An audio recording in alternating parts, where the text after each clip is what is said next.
twongeye kubahereza ikaze ndetse no kubahereza umwanya wo kugira ngo mukurikirane amasomo yacu kuri St Patrick Driving School. Ese wari uzi ko ushobora kwiga rimwe gusa ukabona provisoire, ugakora rimwe gusa ukabona uruhushya rwo gutwara ibinyabiziga? Tubahaye ikaze rero n'isomo ryacu ry'uyu munsi. Uyu munsi rero twabazaniye ikizamini cyakozwe uyu munsi ku itariki 15 z'ukwezi kwa 9 umwaka wa 2025. Ni ikizamini cyakozwe ku munsi wo kuwa mbere. Dufitanye kugikosora kugira ngo dutegure n'ikizamini kizakorwa ejo kuwa kabiri. Tubahaye ikaze rero nk'uko bisanzwe muri kumwe na teacher Patrick kuri St Patrick Driving School. St Patrick Driving School tukomeje kubahereza ikaze. Ni ikizamini cyakozwe uyu munsi nicyo tugiye gukosora. Uyu munsi ndagira ngo uze kuba maso nk'uko twabibabwiye, ikizamini gikorwa iminota 20, buri kibazo gifite umunota umwe ndetse n'inota rimwe. Gutsindira provisoire ni ukugira amanota ari hejuru ya 12, bivuze ko guhera ku manota 12 uba ufite uruhushya rw'agateganyo rwo gutwara ibinyabiziga. Ikibazo cyacu cya mbere kirabaza ngo buri modoka yagenewe gutwara abantu ariko umubare wabo ntarengwa ukaba munsi ya 6 umuyobozi abariwemo, igomba kugira imikandara yo kurinda ibyago igenewe aba bakurikira: A. Umuyobozi. B. Umugenzi wicaye ku ntebe y'imbere. C. Ishobora no kugira imikandara ku zindi ntebe z'inyuma. D. Ibisubizo byose ni ukuri. Ahangaha rero igisubizo cy'ukuri ni D. Ibi bisubizo byose ni ukuri. Bivuze ngo iyi modoka ishobora kugira n'indi mikandara ku zindi ntebe z'inyuma, cyangwa se umukandara w'umuyobozi n'umukandara wagenewe umugenzi wicaye ku ntebe y'imbere. Ikibazo cya kabiri cyo kirabaza ngo usibye ibinyabiziga by'ingabo z'igihugu, ikinyabiziga kigendeshwa na moteri kiriho ibyuma ntamenwa cyangwa ikindi cyose gituma gikoreshwa mu gutera cyangwa mu kwitabara ntigishobora kugenda mu nzira nyabagendwa kidafite uruhushya rwihariye. Urwo ruhushya rutangwa n'aba bakurikira: A. Polisi y'igihugu. B. Minisitiri ushinzwe gutwara abantu n'ibintu. C. Minisitiri w'ingabo. D. Ikigo cy'igihugu gishinzwe imisoro n'amahoro. Igisubizo cya nyacyo hano rero ni B. Ni Minisitiri ushinzwe gutwara abantu n'ibintu. Ikibazo cya gatatu cyo kiravuga ngo iyo umukumbi ugizwe n'amatungo maremare arenze 4 cyangwa amatungo magufi arenze 6 mu nzira nyabagendwa, iyo hatakibona neza ku buryo umuyobozi abona muri metero 200, ugomba kugaragazwa ku buryo bukurikira: A. Itara ry'urumuri rwera cyangwa risa n'icunga rihishije imbere y'umukumbi. B. Itara ry'urumuri rutukura cyangwa umuhondo ritwawe inyuma y'umukumbi. C. A na B ni ibisubizo by'ukuri. D nta gisubizo cy'ukuri kirimo. Ahangaha rero igisubizo cy'ukuri ni D. Nta gisubizo cy'ukuri kirimo. Ikibazo cya kane kiravuga ngo ibinyabiziga bihererekanyije mu butumwa ntibishobora gutonda uburebure burenga umurongo wa metero 500. Iyo bibaye bityo, ibinyabiziga bihererekanyije mu butumwa bishobora kugabanywamo amatsinda atonze umurongo atarengeje metero 50 z'uburebure, kandi hagati yayo hakaba byibura metero 50, ariko ibyo ntibikurikizwa ku binyabiziga bikurikira: A. Ibinyabiziga bya polisi n'ibihererekanyije. B. Ibinyabiziga by'abasirikare bihererekanyije mu nsisiro. C. A na B ni ibisubizo by'ukuri. D nta gisubizo cy'ukuri kirimo. Ahangaha igisubizo cy'ukuri ngira ngo murabibona ko ari B. Ni ibinyabiziga bya gisirikare bihererekanyije mu nsisiro.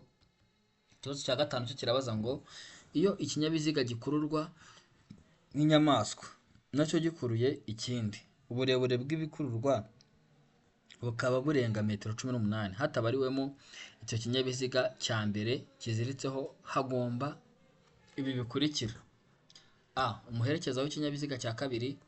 B. Abaherekeza babiri. C. A na B ni ibisubizo by'ukuri. D. Ese nta gisubizo cy'ukuri kirimo?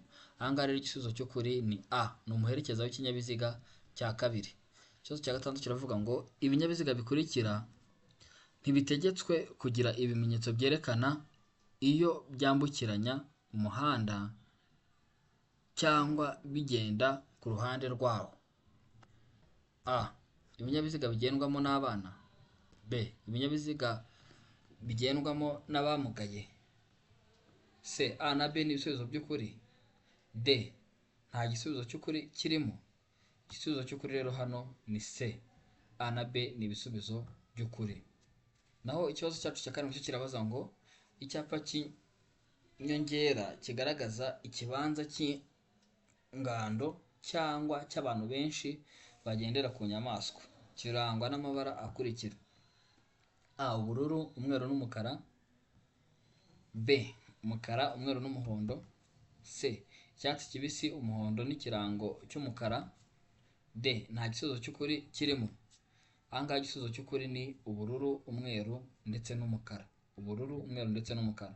Ikibazo cya munani kiravuga ngo icyapa cyerekana ahantu amategeko y'umuhanda urombereje w'ibice byinshi atangirira gukurikizwa kirangwa n'ibirango ibimenyetso by'amabara akurikira: A. Umweru n'umukara. B. Umweru n'umutuku. C. Umweru n'umuhondo. D. Ese nta gisubizo cy'ukuri kirimo? Ahangaha igisubizo cy'ukuri ni D. Nta gisubizo cy'ukuri kirimo. Ikibazo cya cyenda cyo kirabaza ngo igihe ikorwa ry'imirimo ribangamiye cyane cyangwa buke uburyo bwo kugenda mu nzira nyabagendwa. Ahakorerwa imirimo hagaragazwa ku buryo bukurikira: A. Icyapa cyera cyane impande enye zingana zifite uruhande rwa metero 0.30. B. Uruzitiro ruri ku mpera y'iburyo. C. A na B ni ibisubizo by'ukuri. Naho D, ese nta gisubizo cy'ukuri kirimo? Ahangaha rero igisubizo cy'ukuri ni D. Nta gisubizo cy'ukuri kirimo. Ikibazo cya 10 cyo kiratubaza ngo mu mijyi no ku yindi mihanda y'igihugu igenwa na Minisitiri ushinzwe gutwara abantu n'ibintu, uburebure ntarengwa kuri buri mitambiko 3 ifungwaho ibiziga 4 ni toni 24. B. Toni 10. C. Toni 16. D. Ni toni 53. Igisubizo cy'ukuri hano rero ni A. Toni 24. Naho ikibazo cya 11 cyo kiravuga ngo iyo hagati y'uruhande rw'imbere rwa romoroki n'uruhande rw'inyuma rw'ikinyabiziga kikurura hari umwanya urenze metero 3, ikibizirikanyije kigomba kugaragazwa ku buryo bukurikira iyo amatara y'ikinyabiziga agomba gucanwa: A. Agatambaro gatukura gafite nibura santimetero 50 z'uruhande. B. Itara risa n'icunga rihishije rigaragara mu mbavu igihe ikibizirikanyije kimuritswe. C. A na B ni ibisubizo by'ukuri. D. Ese nta gisubizo cy'ukuri kirimo? Ahangaha rero igisubizo cy'ukuri ni B. Ni itara risa n'icunga rihishije rigaragara mu mbavu igihe ikibizirikanyije kimuritswe. Ikibazo cya 12 kiravuga ngo birabujijwe kongera ku mpande z'ikinyabiziga kigendeshwa na moteri cyangwa velomoteri ibi bikurikira: A. Imitambiko. B. Ibintu bifite imigongo cyangwa ibirenga ku mubyimba kandi bishobora gutera ibyago abandi bagenzi. C. A na B ni ibisubizo by'ukuri. D. Ese nta gisubizo cy'ukuri kirimo? Igisubizo cy'ukuri hano rero ni C. A na B ni ibisubizo by'ukuri. Ikibazo cya 13 cyo kiravuga ngo ikintu cyose cyatuma hahindurwa ibyanditswe bireba nyir'ikarita cyangwa ibiranga ibinyabiziga bigomba kumenyeshwa ibiro by'imisoro haba mu magambo cyangwa mu ibaruwa ishinganye. Ibyo bikorwa mu gihe kingana gute? A. Mu minsi 5. B. Mu minsi 8. C. Mu minsi 15. Naho D ni nta gisubizo cy'ukuri kirimo. Igisubizo cy'ukuri rero hano ngira ngo murabona ko ari B. Ni mu minsi 8. 14. Iyo ubugari bw'inzira nyabagendwa igenderwamo n'ibinyabiziga budahagije kugira ngo bibisikane nta nkomyi, abagenzi bategetswe: A. Kunyura mu nzira z'impande z'abanyamaguru. B. Guhagarara aho bageze. C. Koroherana. D. Gukuraho inkomyi. Igisubizo cya nyacyo hano rero ni C. Koroherana. Ikibazo cya 15 kiravuga ngo umuyobozi ugenda mu muhanda igihe ubugari bwawo budatuma anyuranaho nta nkomyi ashobora kunyura mu kayira k'abanyamaguru ariko ari uko amaze kureba ibi bikurikira: A. Umuvuduko w'abanyamaguru. B. Ubugari bw'umuhanda. C umubare w'abanyamaguru, D nta gisubizo cy'ukuri kirimo. Ahangaha igisubizo cy'ukuri rero ni D, nta gisubizo cy'ukuri kirimo. Ikibazo cya 13 kivuga ngo icyapa cyerekana umuvuduko ntarengwa ikinyabiziga kitagomba kurenza gishyirwa ku binyabiziga bifite uburebure ntarengwa bukurikira: A burenga toni 1, B burenga toni 2, C burenga toni 24, D ese nta gisubizo cy'ukuri kirimo. Ahangaha rero ngira ngo murabona ko igisubizo cy'ukuri ari D, nta gisubizo cy'ukuri kirimo. Ikibazo cya 14 kiravuga ngo iyo nta mategeko awugabanya, by'umwihariko umuvuduko ntarengwa w'amapikipiki mu isaha ni: A kilometero 25, B kilometero 70, C kilometero 40, D kilometero 40, D ese nta gisubizo cy'ukuri kirimo. Ahangaha rero ngira ngo murabona ko igisubizo cy'ukuri ari D, nta gisubizo cy'ukuri kirimo.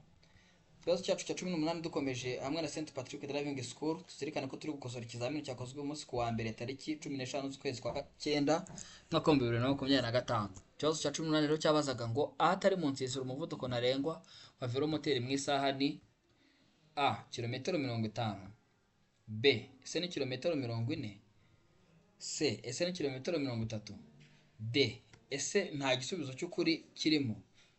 Duhora tubibutsa ndetse tunababuza gusubiza mutatekereje, mujye mubanza mutekereze ku bibazo mwahawe ndetse n'ibisubizo byabyo. Ahangaha rero igisubizo cy'ukuri ni kilometero 50. Tugeze ku kibazo rero cya 18 gishyiri cya nyuma, aho cyabazaga kiti birabujijwe guhagarara akanya kanini aha hakurikira. Ese ni habujijwe guhagarara akanya kanini: A mu duhanda tw'abanyamagare, B mu duhanda twagenewe velomoteri, C A na B ni ibisubizo by'ukuri, D ese nta gisubizo cy'ukuri kirimo. Nyaboneka mbere yo gusubiza ikibazo banza ushishoze kugira ngo guhereza amahirwe yo kubasha gutsinda. Tubazanira full package kugira ngo tubone ko nibura haboneka umusaruro uhagije. Niyo mpamvu tubasaba kubanza gushishoza ndetse no gutekereza kabiri mbere yo gusubiza ikibazo. Ahangaha rero igisubizo cya nyacyo kugira ngo murabona ko ari C, A na B ni ibisubizo by'ukuri. Ikibazo cya nyuma aricyo tugiye gusorezaho as tip tugiye kubahereza muri St Patrick Driving School, tubibutsa gukora share, comment and subscribe for our channels in order to make things better. Ikibazo cya 20 rero kiravuga ngo birabujijwe guhagarara akanya kanini aha hakurikira: A mu duhanda tw'abanyamagare, B mu duhanda twagenewe velomoteri, C A na B ni ibisubizo by'ukuri, naho D ese nta gisubizo cy'ukuri kirimo. Ahangaha rero igisubizo cy'ukuri ni C, nkuko twabibabwiye as tip. Murana iki kibazo cyajemo kabiri. Dear friend, nshuti zacu, mugire gushishoza cyane. Igisubizo cy'ukuri rero ni A na B n'ibisubizo by'ukuri. Ngira ngo murabona ko twahisemo C. Turabashimiye rero ndetse tukomeza no kubahereza ikaze no mu isomo rikurikira, aho tubafasha gusobanukirwa amategeko y'umuhanda, tukanafatikanyiriza hamwe gukosora ibizamini byagiye bikorwa, haba byakozwe uwo munsi n'ibyakozwe mu minsi yabanje. Ariko uyu munsi twabazana ikizamini cyari cyakozwe uyu munsi ku wa mbere tariki 15 z'ukwezi kwa 9 mwaka wa 2025. Mwakoze kudukurikirana ndetse no kubana natwe muri iri somo. Nagira ngo tubabwire ngo amasomo yacu nakagaruka. St Patrick Driving School, mwaduhamagara kuri nimero igendanwa ya telefone cyangwa se mukanatwandikira kuri WhatsApp 078 10 28 717. Turayisubiramo kugira ngo n'utayumvise abashe kuyandika neza. Nimero yacu mwaduhamagara cyangwa mukatwandikira kuri telefone igendanwa ni 078 10 28 717. Nyaboneka wowe warebye iri somo ukarikurikirana, ugenda ukanze like, subscribe ndetse na comment. Ntuze kubagirwa na share kuko hari na bagenzi bakeneye aya masomo meza tubagezaho nka St Patrick Driving School. Ciao ciao.